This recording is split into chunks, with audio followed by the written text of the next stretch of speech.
फलते फूलते और अनछुए जंगल अब दुर्लभ हो चुके हैं। ऐसे ही एक जंगल में वन्य जीव पूरी आजादी के साथ घूमते हैं। वहां कई एकड़ में हरियाली है और इंसान का कोई दखल नहीं। बीते कुछ दशकों में जंगलों पर बहुत ज्यादा दबाव पड़ा है। इस बदलाव ने संवेदनशील इकोसिस्टम से छेड़छाड़ की है और वन्य जीवों के बसेरे को भी उजाड़ा है। इसकी सबसे बुरी मार गरीब इंसान आबादी पर पड़ती है, ऐसी आबादी जो जंगल पर निर्भर है और इस बदलाव की कीमत चुकाती है। उत्तराखंड के लंढौर कस्बे के पास जबरखेत नाम का गांव है। 40 साल की इल्मा देवी यहीं रहती हैं। वे अपनी रोजमर्रा की जरूरतें जंगल से पूरी करती हैं। आसपास के जंगल से उन्हें खाना पकाने के लिए लकड़ी मिलती है। जंगल से ही मवेशियों के लिए घास भी आती है। लेकिन बीते कुछ सालों में पड़ोस के गांवों ने अंधाधुंध तरीके से पेड़ काटे और अब हरियाली से ढका इलाका शायद ही दिखता है।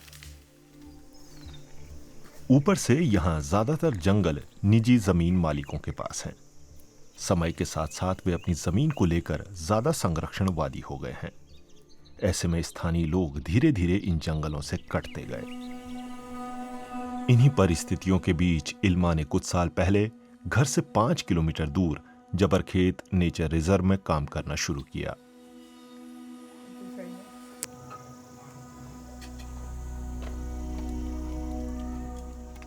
सारी प्राइवेट ज़मीन थी। फिर हमने सोचा हम गाय रखेंगे तो वो लोग भी हटाएंगे, इधर वो लोग भी हटाएंगे। फिर ये परेशानी हमारी गायों के लिए है, सड़क में घूमती रहेगी तो अच्छा नहीं लगेगा ना। हमें भी जानवर है, हम भी जानवर को प्यार से रखते हैं। ये बात नहीं है कि हम छोड़ दें उन्हें, लोग उन्हें हटाते रहे मारते रहे तो अच्छा भी नहीं लगता ना अपनी चीज़ का। फिर हमने वो ठीक ही लगा कि थोड़ा सैलरी उधर से आ रही, थोड़ा गाय का अपना दूध भी इधर से भी है बस। जंगलों पर निर्भर रहने वाले समुदायों के लिए ये हालात नए नहीं हैं। उत्तराखंड की करीब 2/3 आबादी जंगलों पर निर्भर है। संरक्षक डॉक्टर सेजल वोरा इस तकलीफ से वाकिफ हैं। वो जबरखेत नेचर रिजर्व की सह संस्थापक हैं और स्थानीय प्रशासन के साथ मिलकर काम कर रही हैं। एक जंगल के साथ जो कुछ हो सकता था यहाँ वो हो रहा था। पेड़ काटे जा रहे थे, गैर कानूनी पेड़ कटाई हो रही थी, शिकार भी किया जा रहा था। हमने भी सैकड़ों फंदे हटाए। मुझे लगता है कि एक सोशल सपोर्ट सिस्टम के तौर पर जंगल का इस्तेमाल करना चाहिए। ऐसा कोई भी नहीं है जो कहे कि आपको जंगल बंद कर देना चाहिए और उसका इस्तेमाल नहीं करना चाहिए। इसीलिए हमने जंगल को बंद नहीं किया, घेरेबंदी के लिए कोई बाड़ भी नहीं लगाई। ये तो स्थानीय समुदाय के साथ सोशल कॉन्ट्रैक्ट की तरह है। आप जंगल का समझदारी से इस्तेमाल कर सकते हैं, लेकिन अंत में जंगल वन्य जीवों के साथ अच्छी हालत में होना चाहिए, तभी तो आपको इसका आर्थिक फायदा मिलेगा। जबरखेत नेचर रिजर्व भारत के चुनिंदा निजी फॉरेस्ट प्रोजेक्ट्स में से एक है। रिजर्व की कमाई गाइडेड नेचर टूर से होती है। स्थानीय लोगों को गाइड के तौर पर ट्रेन किया गया है। रिजर्व ने स्कूलों, कंपनियों और प्रकृति प्रेमी लोगों के लिए मेंबरशिप प्रोग्राम भी चलाए हैं। हर दिन अधिकतम 30 मेहमान ही यहां आ सकते हैं। हमारे सभी कर्मचारी आसपास के इलाकों के हैं, बाहर का कोई नहीं है। मकसद स्थानीय स्तर पर रोजगार पैदा करना और अर्थव्यवस्था को सपोर्ट करना था। होम स्टे से स्थानीय गांवों और निवासियों के साथ साथ रेस्तराओं, ढाबों और टैक्सी ड्राइवरों को भी फायदा होता है। इस तरह इलाके में आर्थिक फायदे का फैलाव हुआ है। जंगल को फिर से बसाते ही ऐसे वन्यजीव यहां दिखने लगे जो करीब 50 साल से नजर नहीं आए थे।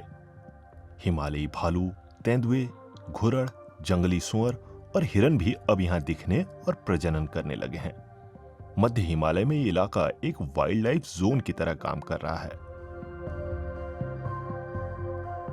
इनमें से कुछ तस्वीरें पास के गांव कुल्टी में रहने वाले वीरेंद्र सिंह ने ली हैं। 17 साल की उम्र में स्कूल छोड़ने के बाद वीरू इस रिजर्व से जुड़ गए। वैसे इस इलाके के ज्यादातर युवा पर्यटकों से भरे रहने वाले आसपास के शहरों में काम करते हैं।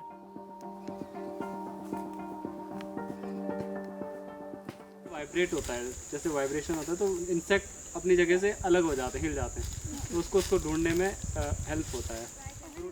वीरेंद्र आज यहाँ चीफ गाइड हैं। उन्होंने अपने काम के साथ साथ संरक्षण और पर्यावरण के कोर्स भी किए हैं। वीरेंद्र एशिया का यंग नेचुरलिस्ट अवार्ड भी जीत चुके हैं।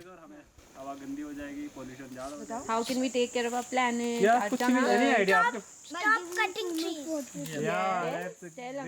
क्या बिलोंग तो गांव से जहाँ से बिलोंग करते हैं, तो वहाँ के मतलब इतना ज़्यादा नहीं होता कॉन्फिडेंट कि किससे कैसे बात करनी है, बहुत शाई टाइप होते हैं, किससे बात नहीं करते हैं। मतलब कि जब मैं पहले था तो लाइक एक सिंगल वर्ड में किसी के साथ नहीं बोलता था कि नए इंसान के साथ, बट यहाँ आने के बाद वो एकदम पूरा अलग से हो गया। तो मेरे अब तो ये है कि कोई भी किसी भी मतलब फील्ड से आया तो मैं अच्छे से बात कर सकता हूँ, अच्छे से एक्सप्लेन भी कर सकता हूँ। काफ़ी कुछ नया सीखने को मिलता है। जब सीखने को मिलता है सर, जब नॉलेज बढ़ी तो कॉन्फिडेंट भी अपने आप ही बढ़ा। सेजल वोराह का लक्ष्य है कि एक दिन वो अपने इस प्यारे प्रोजेक्ट का मैनेजमेंट वीरेंद्र जैसे जुझारू लोगों को सौंप दें। सोच ये है कि जबरखेत नेचर रिजर्व का मालिकाना हक स्थानीय समुदाय को दिया जाए ताकि वे भी इसके सच्चे साझेदार बन सकें।